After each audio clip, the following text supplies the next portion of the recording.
नमस्कार दोस्तों, Kumar study circle में आप सबका स्वागत है। मैं कुमार स्टडी सर्कल से कुमार आज फिर CGPSC मेंस के पेपर के 10 इम्पॉर्टेंट क्वेश्चन आपके सामने लेके आया हूँ। इससे पहले अगर आपने नहीं देखा है मेरा इम्पॉर्टेंट क्वेश्चंस तो आप देख सकते हैं, जिसमें मैं 3 पेपर ऑलरेडी पहले ही डाउनलोड कर चुका हूँ। तो CGPSC मेंस में इस बार पेपर 7 भाग 1 में कल्याणकारी विकासात्मक कार्यक्रम एवं कानून से संबंधित 10 महत्वपूर्ण प्रश्नों पर हम लोग चर्चा करेंगे, जिसमें पहला क्वेश्चन है सामाजिक विधान से क्या तात्पर्य है। दूसरा, राष्ट्रीय मानव अधिकार आयोग के कृत्य एवं शक्तियों का वर्णन करो। तीसरा, घरेलू हिंसा से महिलाओं की सुरक्षा अधिनियम 2005 के तहत क्या अधिकार दिए गए हैं। चौथा, सिविल अधिकार संरक्षण अधिनियम 1955 के तहत किस प्रकार के सामाजिक नियोग्यताएं पर दंड का प्रावधान किया गया है। पांचवा, भारतीय दंड संहिता में भारतीय महिलाओं के लिए दहेज मृत्यु पर क्या प्रावधान किया गया है। छठवां, सूचना अधिकार अधिनियम के तहत अनुरोधों का निपटारा कैसे करते हैं। सातवां, उपभोक्ता संरक्षण अधिनियम 1986 के तहत उपभोक्ताओं के अधिकारों को वर्णन करें। आठवां, भ्रष्टाचार निवारण अधिनियम के तहत लोक सेवक द्वारा वैध पारिश्रमिक से भिन्न परितोषण प्राप्त करने पर क्या दंड का प्रावधान है। और नौवां, सूचना प्रौद्योगिकी अधिनियम 2000 क्यों लाया गया। और 10वां और अंतिम क्वेश्चन, छत्तीसगढ़ टुन्ही प्रताड़ना निवारण अधिनियम 2005 के बारे में बताएं। तो चलिए सिलसिलेवार एक एक क्वेश्चंस को हम लोग देखेंगे, आपको लिखने का मटेरियल देंगे और देखेंगे किस प्रकार लिखा जाए। सामाजिक विधान से क्या तात्पर्य है। सामाजिक विधान जो नियम कानून समाज के लिए होते हैं, रीति रिवाज से संबंधित होते हैं, मेन रीति रिवाज परंपरा संबंधित होते हैं, उसको हम लोग सामाजिक विधान कहते हैं। सामाजिक विधान कानून की ऐसी शाखा है जो लोगों को विभिन्न सामाजिक आर्थिक स्थिति से संबंधित है। यह एक सामाजिक संस्था है जो एक सक्षम विधायी संस्था की पहल पर बनाए गए सामाजिक मानदंडों को अपनाती है। सामाजिक मानदंड, रीति रिवाज, परंपरा। ये कानून समय की आवश्यकताओं, राष्ट्र की परिस्थितियों को देखते हुए व इसके सामाजिक राजनीतिक आदर्शों को ध्यान में रखते हुए अधिनियमित किए गए हैं। डॉक्टर RN सक्सेना कहते हैं, समाज की स्थिति में सुधार लाने या सामाजिक सुधार के लक्ष्य से समाज में व्याप्त बुराइयों को हटाने के लिए सरकार द्वारा पारित कोई कानून या डिग्री लाना ही सामाजिक विधान है। दूसरा क्वेश्चन हमारे सामने है, राष्ट्रीय मानव अधिकार आयोग के कृत्य एवं शक्तियों का वर्णन करो। कृत्य माने राष्ट्रीय मानव अधिकार के कार्यों का वर्णन करना है आपको, और उसके पास क्या शक्ति है इसका वर्णन करना है। तो आंसर होगा, आयोग का जो कृत्य है धारा 12 के अनुसार आयोग का निम्नलिखित सभी या किन्हीं कृत्यों का निष्पादन करेगा। अब धारा याद हो तो ठीक है, नहीं याद हो कोई प्रॉब्लम मत लिखिए। धारा 12 अगर याद हो तो बहुत अच्छी बात है। स्वप्रेरणा से या किसी पीड़ित या उसकी ओर से किसी व्यक्ति द्वारा उसे प्रस्तुत याचिका पर मानव अधिकारों के उल्लंघन या उसके अपशमन की या किसी लोक सेवक द्वारा उस उल्लंघन को रोकने में उपेक्षा की शिकायत की जांच करेगा। अर्थात अगर कोई व्यक्ति शिकायत करता है या नहीं करता तो स्वप्रेरणा से वो ये जांच कर सकता है कि मानव अधिकारों का उल्लंघन तो नहीं हुआ। और दूसरा, अगर कोई लोक सेवक जिसमें सरकारी कर्मचारी और किसी की उपेक्षा तो नहीं किए हैं, मानो उल्लंघन को उपेक्षा तो नहीं की है, इसकी शिकायत की जांच करेगा। किसी न्यायालय के समक्ष लंबित मानव अधिकारों को उल्लंघन के किसी अभिकथन वाली किसी कार्रवाई में उस न्यायालय की अनुमति से हस्तक्षेप करेगा। यहाँ पर याद रखना, अगर पहले से चल रहा है, लंबित माने जो पहले से मामला चल रहा है, अगर न्यायालय की अनुमति हो तो हस्तक्षेप करेगा। राज्य सरकार के सूचना देने के अधीन, राज्य सरकार के नियंत्रण अधीन किसी जेल या किसी अन्य संस्था का जहाँ पर उपचार, सुधार या संरक्षण के प्रयोजनार्थ व्यक्तियों को निरुद्ध किया जाता है, मतलब रखा जाता है, कैद किया जाता है या रखा जाता है, निवास करने वाले की जीवन के दशाओं का अध्ययन करने और उस पर सिफारिश करने के लिए निरीक्षण करेगा। मैंने जेल का जहाँ पर आदमी लोगों को रखा जाता है दंड के रूप में, उनका निरीक्षण करेगा कि वास्तव में उनको मानव अधिकार के सभी सुविधाएं प्राप्त है या नहीं है, भले वो अपराधी है। मानव अधिकार के संरक्षण के लिए संविधान का तत्समय प्रवृत्त किसी कानून द्वारा या उसके अधीन प्रवाहित सुरक्षाओं को पुनर्विलोकन करेगा और उनके प्रभावी क्रियान्वयन के लिए सिफारिश करेगा। कोई भी कानून वो वास्तव में हनन तो नहीं कर रहा मानव अधिकार का, इसका भी वो क्या कर सकता, पुनर्वलोकन कर सकता है। मानव अधिकार के क्षेत्र में अनुसंधान करेगा, उसे प्रोन्नत करेगा, समाज के विभिन्न खंडों में मानव अधिकार साक्षरता का प्रसार करेगा, प्रकाशकों को साधनों, मीडिया, सेमिनारों एवं अन्य उपलब्ध साधनों के माध्यम से इन अधिकारों के संरक्षण के लिए उपलब्ध सुरक्षाओं के प्रति जागरूकता को विकसित करेगा। अभी कुछ दिन पहले चल रहा था मानव अधिकार करने के लिए साइबर जो अपराध होते हैं उसके लिए जागरूकता का अभियान चलाया जा रहा था। यहाँ पर गाँव-गाँव में लोग आयोजित कर रहे थे सरकार तरफ से, यहाँ पर पुलिस वाले यहाँ पर करके बता रहे थे ये किस प्रकार अब बचा जा सकता है। ठीक उसी प्रकार ये भी करेगा। जांच से संबंधित शक्तियां क्या है? अब इसके पास शक्ति क्या है? तो धारा 13 के अनुसार 12 में जो उसके कार्य है और 13 में शक्ति दी है, इसे सिविल न्यायालय के समस्त शक्तियां प्राप्त होगी। सिविल न्यायालय दो प्रकार का न्यायालय, एक क्रिमिनल न्यायालय, एक सिविल न्यायालय। जिससे सिविल न्यायालय की शक्तियां प्राप्त होगी। साक्ष्यों को बुलाना, उनकी उपस्थिति परिवर्तित करना, शपथ पर उनकी प्रत्यक्षा करना, किसी भी दस्तावेज को खोजना या प्रस्तुत करना, हलफनामों में साक्ष्य प्राप्त करना और किसी भी न्यायालय या कार्यालय में किसी लोक अभिलेख या उसकी प्रीति के लिए अधियाचना करना, माने मांगना, उसको साक्ष्यों के दस्तावेज की परीक्षा के लिए कमीशन जारी करना और अन्य कोई मामला विहित किया जाए वो सब काम करेगा इसके अंतर्गत। एक क्वेश्चन आपके लिए और है, घरेलू हिंसा में महिलाओं की सुरक्षा अधिनियम 2005 के तहत क्या अधिकार दिए गए हैं? तो आजकल देखो घरेलू हिंसा बढ़ता चला जा रहा है, विशेषकर महिलाओं पर अत्याचार। बहुत सारे महिलाएं दब के रह जाती है और शिकायत नहीं करती, लेकिन उनके लिए बहुत बड़ा अधिकार है। इस कानून के तहत महिलाओं को क्या अधिकार दिए गए? यह कानून उदार है। यह महिलाओं को उनके पति के घर में रहने के अधिकार दिए गए हैं। यदि कोई विवाद होता है तब इस प्रकार का यह कानून उन पतियों को रोकती है जो किसी भी विवाद की स्थिति में पत्नियों को घर से बाहर निकाल देते हैं। पति द्वारा की गई ऐसी कोई हरकत अब गैर कानूनी मानी जाएगी। अक्सर पत्नियों को घर से निकालते, मैंने पेपर में पढ़ा है। यहाँ पर एक स्त्री जो घरेलू हिंसा से पीड़ित हो उसे पुलिस साक्ष्य स्थल या चिकित्सा सहायता पाने का अधिकार है। उसे साथ साथ भारतीय दंड संहिता की धारा 498(a) के तहत शिकायत दर्ज कराने का अधिकार है। धारा 18 और 23 की कानूनी निवारण के तहत से विकल्प प्रदान करता है। वह न्यायालय के द्वारा संरक्षण आदेश, निवास आदेश, मौद्रिक राहत, मौद्रिक माने पैसे संबंधित जो भी राहत, अभिरक्षा आदेश, बच्चों के लिए प्रतिपूर्ति आदेश, अंतरिम एक पक्षी आदेश भी प्राप्त कर सकता है। एक पक्षी आदेश मतलब ये होता है कि हम सेकंड वाले का नहीं सुनेंगे, केवल महिला का ही सुनेंगे, ये भी आदेश जारी किया जाएगा। यह किसी पीड़ित महिला का पति उक्त अधिकारों को उल्लंघन करता है तो इसे एक आपराधिक कृत्य माना जाएगा व मजिस्ट्रेट द्वारा धारा 498(a) के तहत उस पर आरोप लगाए जाएंगे। यह अपराध संज्ञेय या गैर जमानती है। संज्ञेय और गैर जमानती, इसका मतलब आपको जमानत नहीं मिलेगा इसमें। संज्ञेय अपराध है जो बहुत ज़्यादा जघन्य होते हैं या वो होते हैं उसको संज्ञेय अपराध, जिसको सबसे ज़्यादा हम संज्ञान में लेते हैं। तो संज्ञेय अपराध होता उत्तर उल्लिखित किसी भी अधिकार को उल्लंघन करने पर 1 वर्ष की कैद और 20,000 रुपये तक क्या हो सकता है, जुर्माने का प्रावधान है। इस अधिनियम महिलाओं के संवैधानिक एवं कानूनी अधिकारों का संरक्षण के लिए भारतीय संसद द्वारा पारित किया गया। इस अधिनियम के पारित करने का उद्देश्य महिलाओं को घरेलू हिंसा से बचाना व उनके संवैधानिक अधिकारों के क्या करना है, रक्षा करना है। एक और क्वेश्चन आपके सामने आएगा, सिविल अधिकार संरक्षण अधिनियम 1955 के तहत किस प्रकार के सामाजिक नियोक्ताएं पर दंड का प्रावधान किया गया है। 1955 जो है आपको बता छुआछूत से संबंधित लाया गया था अधिनियम।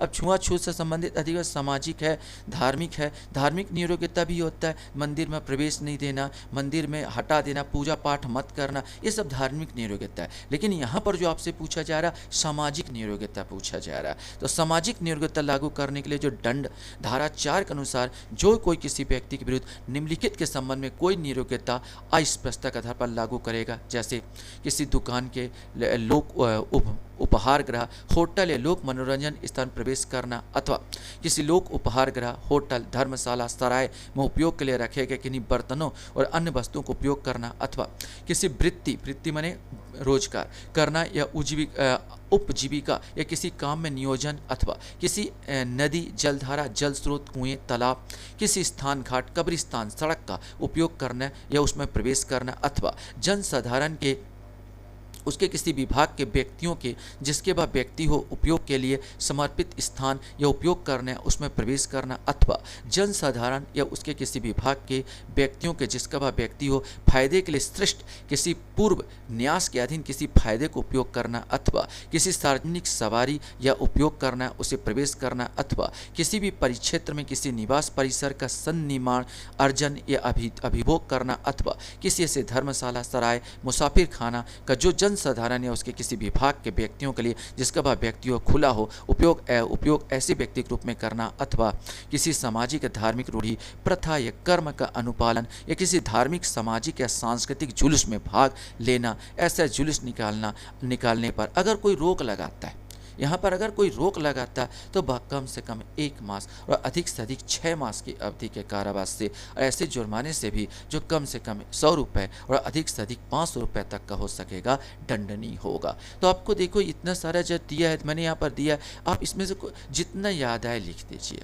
1 2 3 4 करके जितना याद है। ये तो याद हो ही जाएगा यार। धर्मशाला में प्रवेश से किसी कोई आदमी अगर आपको रोकता है, सिंपल भाषा में भी लिख सकते हो, धर्मशाला में रोक रहा है, किसी दुकान में रोक रहा है, सार्वजनिक स्थल में जाने से रोक रहा है, आपको जुलूस निकाल में शामिल होने से रोक रहा है, यहाँ पर तो जितना भी होता है होटल जाने से रोक रहा है, आपको जो आम आदमी उपयोग करते हैं उसमें आपको रोक रहा है, सवारी में बैठाने से, बस में बैठाने से, यहाँ पर या ऑटो में बैठाने से रोक रहा है, क्योंकि छुआछूत के कारण रोक रहा है, तो आप इसके खिलाफ जा सकते हैं, इस अधिनियम का उपयोग कर सकते हैं और वह कम से कम 1 मास और अधिक से अधिक 6 मास की अवधि कारावास से और जुर्माने से जो कम से कम 100 रुपये अधिक से 500 रुपये तक होगा दंडनीय होगा। अगर इसी प्रकार आपको यही क्वेश्चन में समझा दूँ, अगर आपको धार्मिक पूछ दिया जाए तो आप इसी में अपने से लिख सकते हो। वही चीज़ लिया है कि मंदिर में प्रवेश से रोकना, मंदिर पूजा पाठ करने से रोकना, पर किसी सार्वजनिक स्थल जहाँ पर पूजा पाठ किया जाता है वहाँ पर रोकना, जुलूस वुलूस निकलना धार्मिक दृष्टि में उसमें रोकना। अगर ऐसा कोई आदमी करता तो सेम दंड है। मैं आपको प्रोसीजर बता देता हूँ, यही दंड है। केवल आपको सोच सकते हैं, आप अपना दिमाग लगा सकते हैं कि किस किस में रोका जाएगा और आपको क्या अधिकार है, और जिसमें मैं रोक दूँ किसी दूसरे व्यक्ति तो दंड का भारी हो जाऊँगा, प्रभारी हो जाऊँगा। बस आप धार्मिक पूछेगा तो इसी प्रकार को आपको लिख देना है। भारतीय दंड संहिता में भारतीय महिलाओं के लिए दहेज मृत्यु पर क्या प्रावधान किया गया है। दहेज आप जानते हैं जो वर पक्ष द्वारा वधु पक्ष से मांगा जाता है यहाँ पर। तो यहाँ पर ये जो लिया है 304 ख, ये जो आईपीसी की धारा है, इंडियन पिनल कोड आईपीसी की धारा 304 ख में दहेज मृत्यु के बारे में दिया गया, जहां विवाह के 7 वर्ष से भीतर किसी स्त्री की मृत्यु जल जाने से अथवा शारीरिक क्षति से अथवा समान परिस्थितियों से भिन्न हो जाती है और वह दर्शित किया जाता है कि मृत्यु से ठीक पहले उसे उसके पति द्वारा अथवा पति के रिश्ते द्वारा दहेज के लिए मांग को लेकर परेशान किया गया था अथवा उसके साथ क्रूरतापूर्वक व्यवहार किया गया था, तो इसे दहेज मृत्यु कहा जाएगा। दहेज का वही अर्थ होगा जो दहेज प्रतिषेध अधिनियम 1961 की धारा 2 में है। धारा 304 ख भारतीय दंड संहिता के अंतर्गत दहेज मृत्यु का अपराध में अभियोजन को जो एक अवयव साबित करना होता है वह यह कि महिला को उसके पति या उसके रिश्तेदारों ने दहेज की मांग के संबंध में या उसके लिए क्रूरता या परिपीड़न करना चाहिए। धारा 304 ख भारतीय दंड संहिता के स्पष्टीकरण के अनुसार दहेज शब्द का वही अर्थ है जो दहेज प्रतिषेध अधिनियम 1961 की धारा 2 में दिया गया है। युक्त परिभाषा के अनुसार दहेज होने के लिए कोई संपत्ति या मूल्यवान प्रतिभूति शादी समय पूर्व या उसके पश्चात उक्त पक्षों की शादी के संबंध में दी जाना चाहिए या देने का अनुबंध होना चाहिए। दंड क्या है? जो कोई दहेज मृत्यु कारित करेगा वह उतनी अवधि तक के कारावास से दंडित किया जाएगा जो 7 वर्ष से कम नहीं होगी, लेकिन जो आजीवन कारावास तक हो सकेगा। देखिए ये LLB वाला पार्ट का भाषा है। आप अगर इसको नहीं लिख सकते तो अपने शब्दों में लिखिए। अगर आप लिख सकते हो, बस इतना लिख दो 304 ख दहेज मृत्यु के संबंध में है, इसको आप लिखेंगे तो ज़्यादा अच्छा रहेगा। आप बिल्कुल सही तो नहीं लिख सकते, लेकिन अपने भाषा में आप लिख सकते हो कि दहेज मृत्यु हत्या क्या है और किस प्रकार प्रताड़ना किया जाता है। हूबहू इसी को लिखना कोई ज़रूरी नहीं है।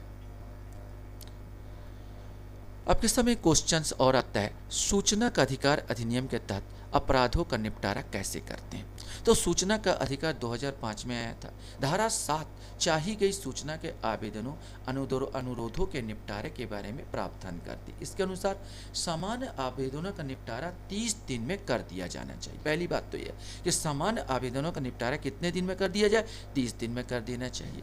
और दूसरा बोलते हैं यदि ऐसी सूचना किसी व्यक्ति जीवन या स्वतंत्रता संबंधित है, लाइफ एंड डेथ का मामला हो, तो संबंधित आवेदन अनुरोध का निपटारा 48 घंटों में कर दिया जाना चाहिए। लगभग 2 दिन के अंदर आपको कर देना चाहिए। उपरोक्त अवधि में आवेदन का निपटारा नहीं किए जाने का अभिप्राय यह होगा कि वह आवेदन नामंजूर कर दिया गया। हाँ, ऐसा नहीं कि आपको नहीं करो, आवेदन बताएगा भी वो।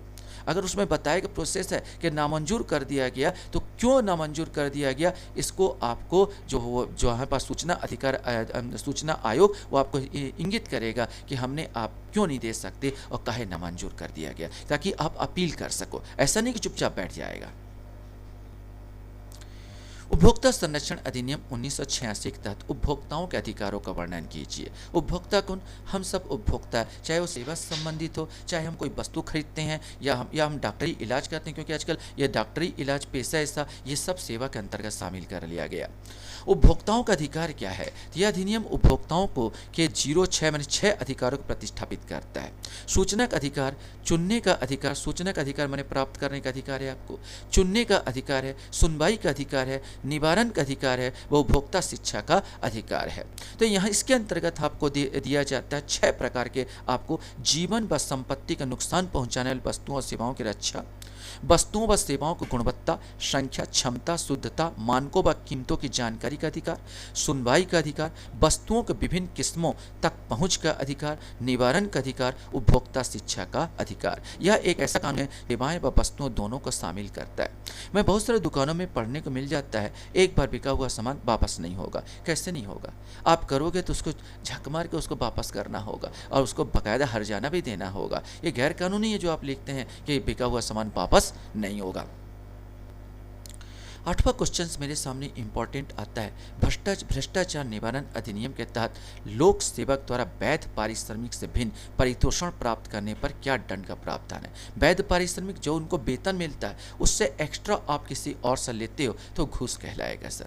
धारा 6 में लोक सेवक द्वारा अपने पदीकृत के संबंध में वैध पारिश्रमिक से भिन्न परितोषण प्रतिग्रहित करने के लिए शास्ति माने दंड उपबंधित की गई है, जिसके अनुसार जो कोई लोक सेवक होते हुए, लोक सेवक माने सरकारी कर्मचारी या होने के प्रत्याशा रखते हुए वैध पारिश्रमिक से भिन्न प्रकार के कोई परितोषण किसी बात को करने के प्रयोजन से या इनाम के रूप में किसी व्यक्ति से प्रतिग्रहित या अभिग्रहित करेगा। यहाँ पर यह एक चीज़ याद रखेंगे, ऐसा भी हो सकता है सर मेरा एक काम करा दो, मैं आपको ये ज़मीन आपको काम कराने के बाद दे दूंगा, ये भी घूस है। डायरेक्ट मैं उसको पैसा नहीं दे रहा हूँ, मैं उसके या मैं बोलूँगा इस प्रकार के बोला जा सकता है, एक काम करो सामने वाला जो फ्लैट है मेरे बीवी के नाम में कर दो, मैं तुम्हारा ये काम कर देता हूँ। तो ये भी पूरा घूस है। हालांकि उसमें पूरा इसकी इसीलिए पूरा समेटा, यही नहीं कि केवल आप क्या बोलना चाहिए पैसे से ही घूस होगा। तो उसके दूसरा भी हो सकता है, उपहार के तौर पर भी आप ले रहे हैं तो घूस ले रहे हैं किसी काम करने के बाद। यह करने में सहमत होगा, यह करने में प्रयत्न करेगा वह लोक सेवक कोई पदी कार्य या पदी कार्य करने का लोप करे या किसी व्यक्ति को अपने पदी कार्य के प्रयोग में कोई अनुग्रह करे या करने से प्रतिवृत्त करे अथवा केंद्रीय सरकार या किसी राज्य सरकार या संसद या राज्य विधानमंडल या किसी स्थानीय प्राधिकार निगम 2 के खंड का में वर्णित शासकीय कंपनी अथवा किसी लोक सेवक से चाहे नामित हो या अन्यथा 5 वर्ष तक की अवधि तक के कारावास से जो 6 मास से कम की अवधि की ना होगा और जुर्माना से भी दंडनीय होगा। देखो सरल भाषा में आपको समझा दूं, अगर कोई लोक सेवा के आप इस प्रकार लिख दीजिए जिसमें वैध पारिश्रमिक से भिन्न पारिश्रमिक, चाहे वो इनाम के रूप में ले चाहे वो नगद ले इनाम के रूप में, या आपको बोला सर ये ला काम मत कीजिएगा, जैसे कोई पुलिस अधिकारी को आपको रिपोर्ट लिखा है तो भी मत जाना, तो ये अला हो गया कि ये काम करने से मना कर रहा कि अपने ड्यूटी को मत निभाओ। या तो मैं बोलूँगा अपने ड्यूटी को निभाते हुए जबरन उस व्यक्ति को अंदर कर दो, या मैं बोलूँगा कि सिलेक्शन हो रहा सर आप ये पैसा रखिए या इनाम के रूप में रख ले, मेरा सिलेक्शन उसको हटा के दूसरा कर दीजिए। कोई कार करवाना या कोई कार्य ना करवाना, ये दोनों चीज़ें आ जाता। अपने शब्दों में लिखिए इस चीज़ को। ये ज़रूरी नहीं कि पूरा कानूनी भाषा लिखिए। कानूनी भाषा आप लोग कानून नहीं पढ़े हैं तो थोड़ा मुश्किल जाएगा, कानूनी भाषा याद करना मुश्किल, समय ही नहीं है आपके पास, तो आप अपने भाषा में लिखिए। और ये देखिए कि कितने वर्ष, कम से कम बोला है इसमें कि 5 वर्ष तक की अवधि के कारावास और 6 मास तक के, कम से कम 6 मास से लेके 5 वर्ष तक की आपका कारावास हो सकता है। और जुर्माने से भी क्या किया जाएगा, दंडित किया जाएगा। मैंने कहा ना, ज़रूरी नहीं है कि बिल्कुल कानूनी भाषा को ही लिखिए, लेकिन हाँ इतना ज़रूर है, राइटिंग का भी प्रभाव पड़ता है और जमा के लिखने का भी प्रभाव पड़ता है। ऐसा नहीं कि जैसे तैसे आप लिख दीजिए, काम चलाओ मत कीजिए सर। आप यहाँ पर कंपटीशन है, यहाँ प्रतियोगिता है, जो जितने अच्छे से लिखेगा उसको उतना ज़्यादा बेनिफिट होगा। मैं बार बार बोल रहा हूँ, समझिए इस चीज़ को, अपने शब्दों में ही लिख दीजिए, अच्छा लिखिए। सूचना प्रौद्योगिकी अधिनियम 2000 क्यों लाया गया? अब इस सूचना अधिनियम 2000 में ऐसे लेन देन को कानूनी मान्यता देने का प्रावधान है जो तकनीकी संचार माध्यम से किया जाता है, जैसे ई कॉमर्स के नाम से भी जाना जाता है।